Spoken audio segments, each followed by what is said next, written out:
Eli on the whole. Of course, this was said by Nobel laureate Wole Soyinka in his piece, Death in the Dawn. A very good morning to viewers all across the world. Welcome to your Poetic Into the Dawn, the weekend show.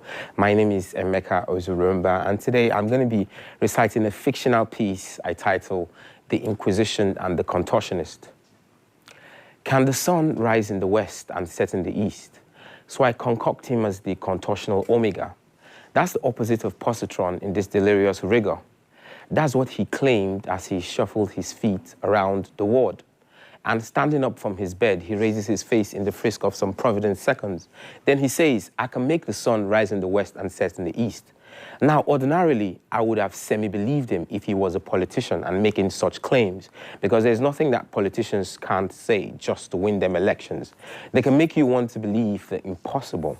But the patient says this in such a princely fashion, for in a state of psychological psychosomatic riots, he was the Messiah that restores all sanity. Just as the sun must rise from the east and set in the west, is just to show as living your society undeveloped will ensure that your society stays undeveloped.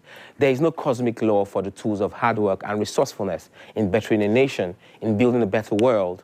But what do bad leaders always forestall? Losing elections and going feral and killing innocent lives, as if that was the source of their election failure. The source of their election failure is among themselves. They sell their politics to the highest bidder, and when it is bought, the subordinates become aggressors. They start mangling the lives of the poor. He starts destroying and shattering everything to please his psycho remorses. And his supposed princely robes, he seemed to loiter to the illusion that he thought it a paradigm shift that made sense to any strata that he classifies as modest encomiums, to have power to heal, but to keep creating wounds and sores to the lives of the majority of the populace. A lot of people are living in poverty. A lot are living in shattered and battered, desecrated homes, both mentally and physically. And all this is because of the contortion of our true sense of reasoning or judgment.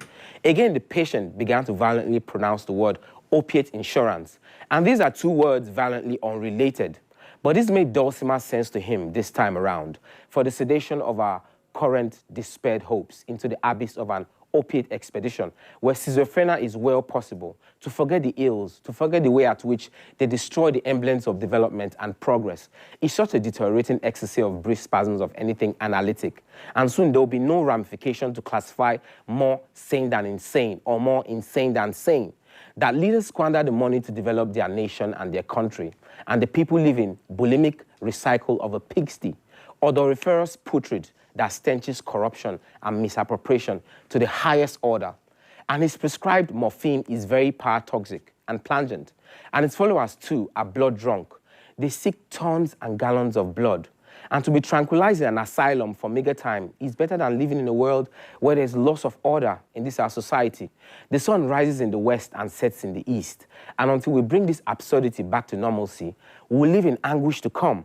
Though I hope not for the patient. I hope he quickly recovers from the state of devastation. There's only so much modern medicine can do. And where there seems no hope, the only option is to pull the plug. Yes, my viewers all across the world, the pulling the plug options are the jackpot options, the terrorist options, the bandit options, all because our leaders can't stratify our society and put it in modest encomiums. I do wish we come to terms with this balderdash we're facing and, move ourselves to a better world. My lovely audience all across the world, I hope you've enjoyed listening to your Poetic Into the Dawn, the weekend show. I just want to transit over to my lovely presenter, Tenda. Tenda. Good morning, Emeka. Yeah.